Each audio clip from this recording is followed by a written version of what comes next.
This recording is going to be the first part covering the respiratory system. Now I do have a separate recording that just specifically covers anatomy, so that's more for lab stuff. But if you need to, you can always look at that. But I will cover a little bit of anatomy because you kind of still have to know it too when you talk about the physiology of the respiratory system. Now this recording is going to cover kind of the introduction to it and kind of the basic components of it. Subsequent recordings will cover the process of pulmonary ventilation and gas exchange, gas transport, as well as regulation of respiration. So kind of first I want to do is just start with a cartoon where you see it says, you know, the guy says, we breathe oxygen in the daytime, what do we breathe at night? And she goes, nitrogen. It's funny, it's funny, even if you don't know science. But we actually breathe, what we're breathing now is mostly nitrogen, believe it or not. That's the majority of the gas in the air that we breathe is nitrogen. Now, let's just start with the functions of it. Most people, when you ask for the functions of the respiratory system, they're really going to say gas exchange. Well, yeah, that's very important. So you see down here, these are the alveoli, and you got very thin walls there. It's a simple squamous epithelium. Yes, definitely for gas exchange. We need to get oxygen into our bodies from the air and exhale carbon dioxide. But in order for that exchange to take place, you actually have to get air into and out of your lungs. And the process of pulmonary ventilation is going to allow us to get air into and out of the lungs. And that's actually one of the recordings that I will do that covers pulmonary ventilation. But the respiratory system also functions in sound production, which is phonation. And you have the larynx, which actually is right here is the larynx, and the larynx does contain your vocal cords, and so that's very important in production of sound. But we do have your sinuses and your nasal cavity does contribute to kind of how the sound is. As you notice, if your nose is stuffed up, you sound a little bit different. So we do have sound production that's part of the respiratory system. Process of smell, which is olfaction. You have your cranial nerve 1. Those olfactory nerve fibers are actually found right in here. And indirectly, the respiratory system is involved in blood pressure regulation because it produces angiotensin converting enzyme, which converts angiotensin 1 to angiotensin 2. So it's indirectly involved in blood pressure and actually even blood volume regulation too. But obviously we're going to talk mostly about gas exchange and pulmonary ventilation. Now the kind of some key steps in respiration, you do need to get the air into and out of the lungs, and so pulmonary ventilation is one of them, and that would be the next recording. We'll cover pulmonary ventilation. The principles of gas exchange, things that take place at the level of lungs and the levels of the tissue. And I do want to mention there's a difference between what we call external respiration and internal respiration. Internal respiration. Well, at the level of your lungs, you have what we call external respiration. So you're exchanging gases with the external environment. At the level of the tissues, you have internal respiration. So in the tissues, the CO2 is going from the tissue into the blood, and oxygen is going from the blood to the tissues. So you have that process of external versus internal respiration. We'll also talk about the process by which we transport these gases in the blood, and then also talk about the regulation. But what we're just going to do kind of an overview first is I do want to mention a little bit of the organization of the respiratory system. Is we have an upper respiratory tract, and that's everything above the larynx, and then the lower respiratory tract, which is the larynx on down all the way to the alveoli of your lungs. Now the upper respiratory tract is part of what I call our conducting portion of the respiratory tract. There's no gas exchange there, but it does function to help to filter and moisten and warm that incoming air. And parts of that lower respiratory tract will also serve that function. So I just want to zoom in on here first, this part in here first, and show you in that upper respiratory tract, it has these we call air conditioning functions. So we want to warm it, we want to humidify it, and we want to filter it. Because once you get to the alveoli are very thin-walled. We don't want to have any possible damage to it. So we need to filter out larger particles. But we do have backups just in case something makes its way down to the alveoli. But you want to warm the air because cold air will cause your bronchial smooth muscle to constrict, which would impair airflow. And you want to kind of moisten the air, humidify. So we need to add water vapor to it. And if we look at kind of the nasal cavity and look at the membrane that we actually have, oops, sorry. I'm going to show you that, actually I'm going to show it to you here, is you have that nasal cavity is lined by PCCE, which is pseudostratified ciliated columnar epithelium. So here's the cilia right here that you're seeing. And you have it's one layer of cells, but they look like it's more than one layer because not every cell goes up as high, but every cell reaches the basement membrane. And what you're seeing here, these are goblet cells. And goblet cells secrete mucus, and that mucus is what you see kind of lining up here, traps particles. And if you're in the nasal cavity, the particles is slowly going to beat and then push that stuff to the back of your throat. You'll swallow it, it hits your stomach, destroys those particles. But we also have this PCCE, which is part of called your mucous membrane, that lines the trachea and lower parts of the lower respiratory tract to help to protect it. But you'll also have it'll help to moisten up that air too.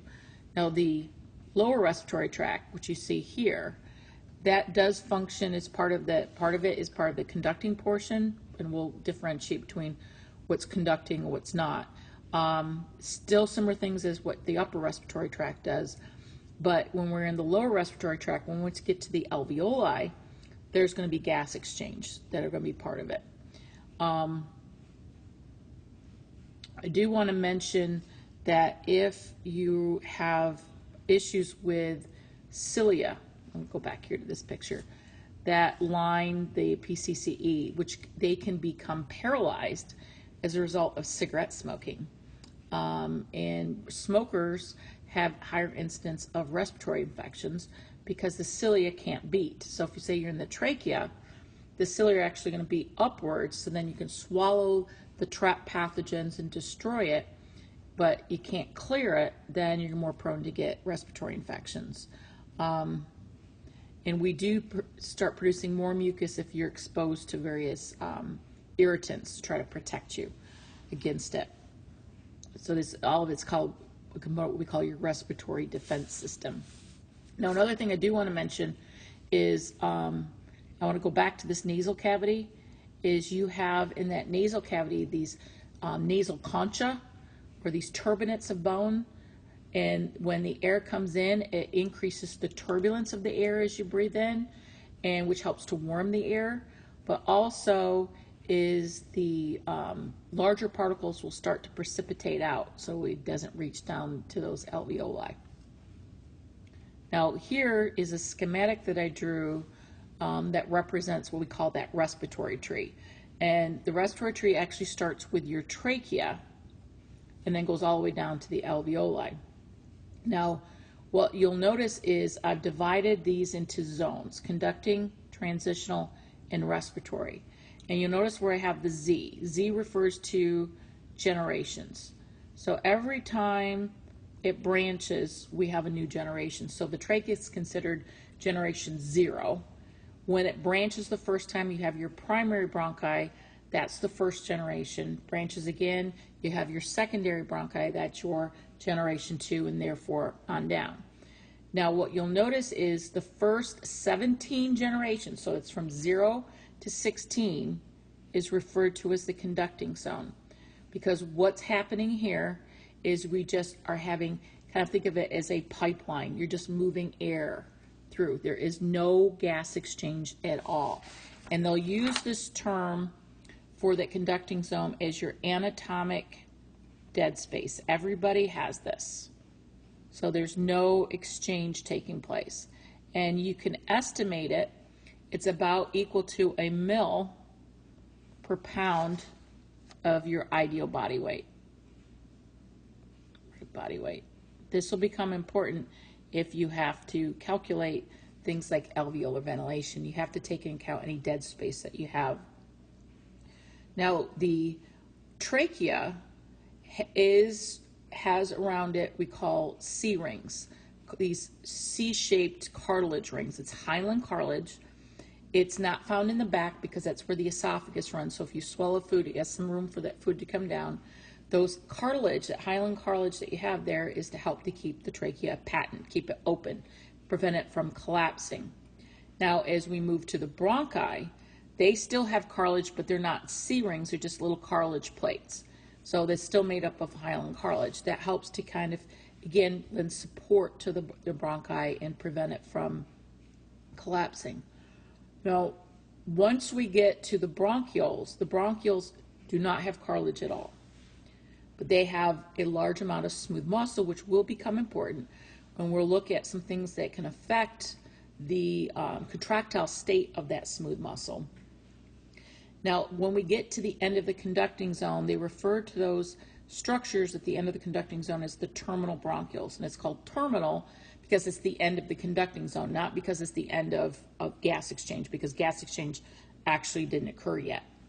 Now, once we get into generations 17 through 19, we have what we call the respiratory bronchioles. Now, the respiratory bronchioles, you'll start seeing some alveoli. And because there's some alveoli, you start having some gas exchange, but not a lot. Now, so they call it transitional because we're transitioning between conducting and puron gas exchange, and that's where we're going to see the respiratory zone. The largest amount total surface area in your lungs is most of it's found here in the respiratory zone, which is generations 20 through 23.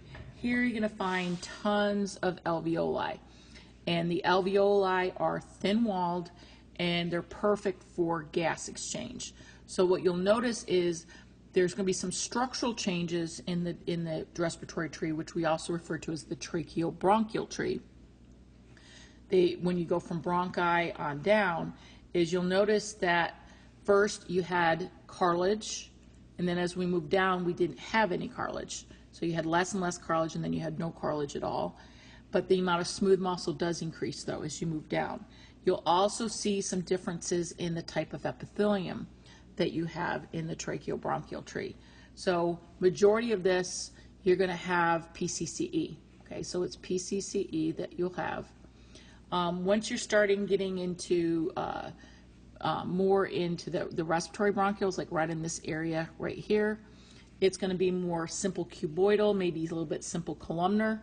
But once you get to the alveoli here, it's all simple squamous epithelium, which is optimized for very quick gas exchange. So you see here's like in picture form. So here's right part of the trachea right here. This here, right there, would be a left primary bronchus that you're seeing here. But you'll notice that you see some cartilage. Once you get here, there's no cartilage. So we're now into, these would be the terminal bronchioles right here. Now we're starting to get to respiratory bronchioles, and here's some alveolar sacs that you're seeing. And here's a respiratory bronchiole. If you were able to zoom in, you'd be able to see the type of epithelium that's there. But all these alveoli are lined with simple squamous epithelium. Now, this picture kind of looks similar to one of the models that you'll see in lab, where you see all this, again, the smooth muscle. And I'm going to address that smooth muscle in a moment, but I want you to look at the alveoli, and you see all these, it looks like rubber bands that are covering it. And you see these elastic fibers. Now, those elastic fibers will be important too when we talk about ventilation. So if you stretch something that's elastic wants to keep its shape. So if you let go, it's going to go back to its original shape. And that's going to be definitely important in normal expiration. So we'll look at that at a later time. So I want to do is I want to just talk about that control of that bronchial muscle, smooth muscle. So you have smooth muscle that surrounds those bronchioles, and it's important to understand what things that can affect it, because this could affect airflow. And the flow equation, which we've used with the circulatory system, here is the flow equation. We can apply it to airflow instead of blood flow. Is obviously airflow is going to be influenced by pressure differences, and that's going to be important when we look at pulmonary ventilation, but also affecting resistance. If I have a decreased diameter of an airway, that would increase resistance, which could decrease airflow, and then vice versa. So let's look at some things that can control that bronchial smooth muscle, which could affect airflow. The first one could be the autonomic nervous system. Well, thing is, we don't have a lot of innervation by the autonomic nervous system of the bronchial smooth muscle. Of what we do, though, yes, we do have some sympathetic innervation, and the bronchial smooth muscle has beta 2 adrenergic receptors. And the response to this, just think logically, when you're in a fight or flight response, do you want to restrict airflow or increase airflow? So think exercise. You want to increase airflow. Well, what happens is, in response to the sympathetic nervous system, is you have that release of norepinephrine, and you have beta 2 adrenergic receptors on that bronchial smooth muscle, and it causes that smooth muscle to relax, which would increase airflow. So you have relaxation of the bronchial smooth muscle, which leads to bronchodilation. Bronchodilation increases flow, and I'm going to use Q for the flow. Now, the parasympathetic, again, we don't have a lot of innervation by the parasympathetic. If it is, it's by the vagus. And when you're in parasympathetic mode, you can have a very low level of smooth muscle constriction, and it will also increase mucus production somewhat. But most of us won't notice that. Only people who have underlying respiratory conditions may notice that, say, when they're eating. Asthmatics, people with emphysema, will kind of notice that mild bronchoconstriction more like when they're eating.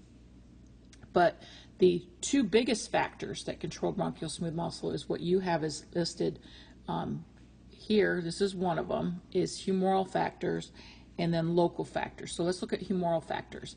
So when you're in fight or flight mode, you have increased release of epinephrine and norepinephrine from your adrenal medulla. Now you do have, again, beta 2 adrenergic receptors located on bronchial smooth muscle. So again, when you're in fight or flight mode, you want the smooth muscle to relax, which would increase airflow. So this is actually pretty important.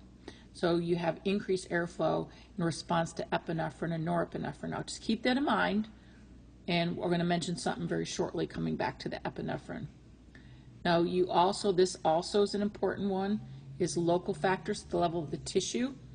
In lung tissue, you do have mast cells, and mast cells release histamine. Well, histamine is actually, its effects on bronchial smooth muscle, it causes constriction. And you do have multiple types of histamine receptors. Well, it so happens you have these H1 receptors on that bronchial smooth muscle.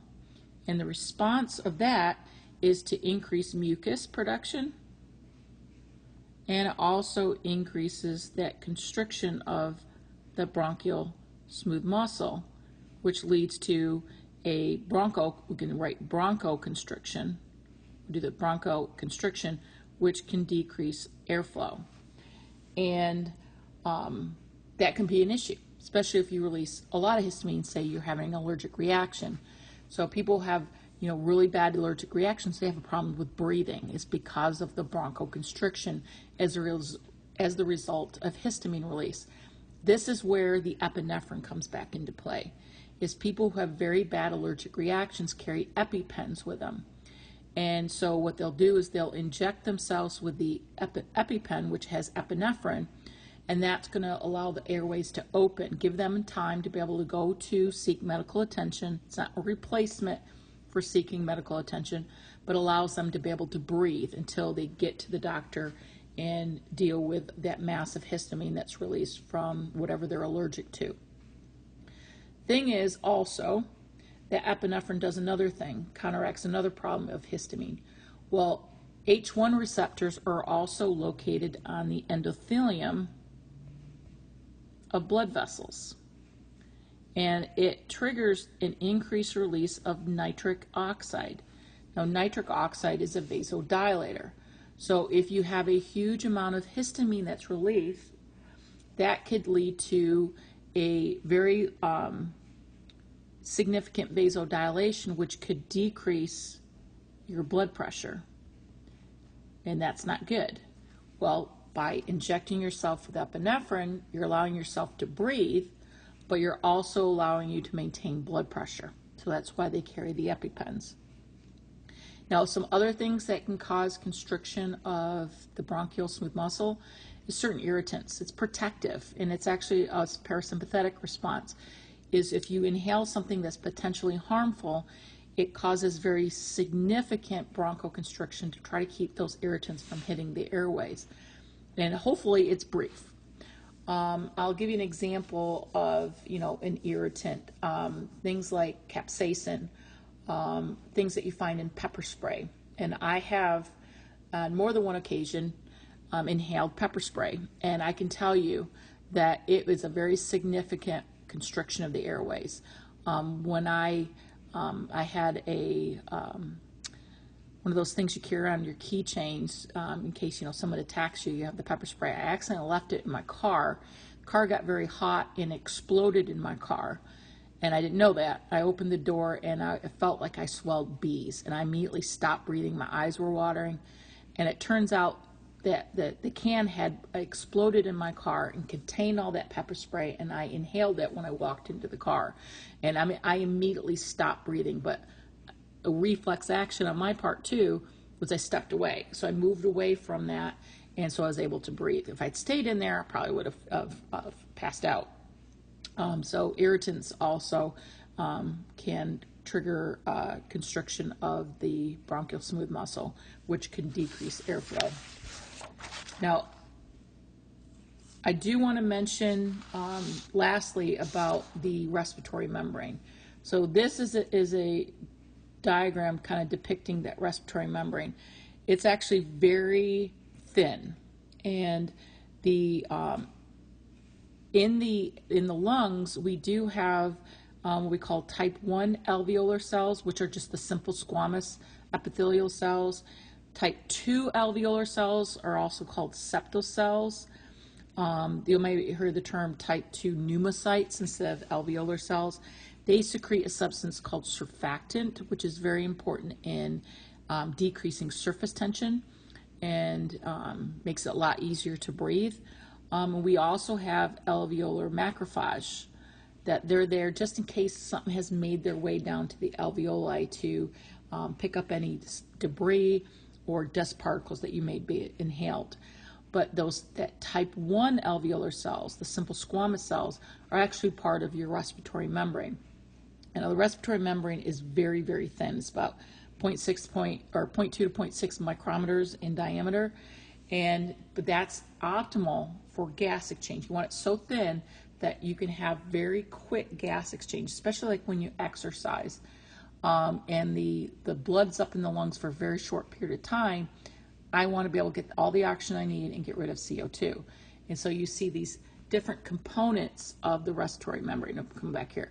And actually, there's 6 components to the respiratory membrane. You have that fluid layer that contains surfactant that lines the epithelial cells.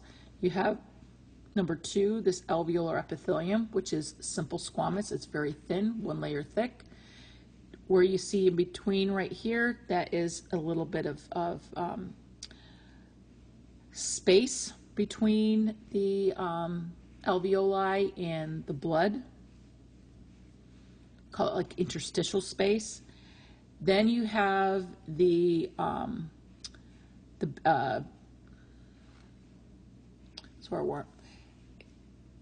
you do have a basement membrane of the alveoli, and you have a basement membrane of the endothelium, and they actually fuse together. And so that's actually really what the gray is. They're fusing together. You don't really have a heck of a lot of interstitial space, but some instances that can increase, and we'll talk about that at a later time. And the last component is actually the endothelium of the capillary, which is one layer of thin cells. It's actually simple squamous epithelium. So you have these 6 components, but all together it's still very, very thin, which is optimized for gas exchange. So the next recording is going to actually cover the process by which we get the air into and out of the lungs, which is important. So if you don't get the air into your lungs, you will not be able to have gas exchange in the lungs. And then if you don't get the air out, you can't get this carbon dioxide out. So the next recording will cover that.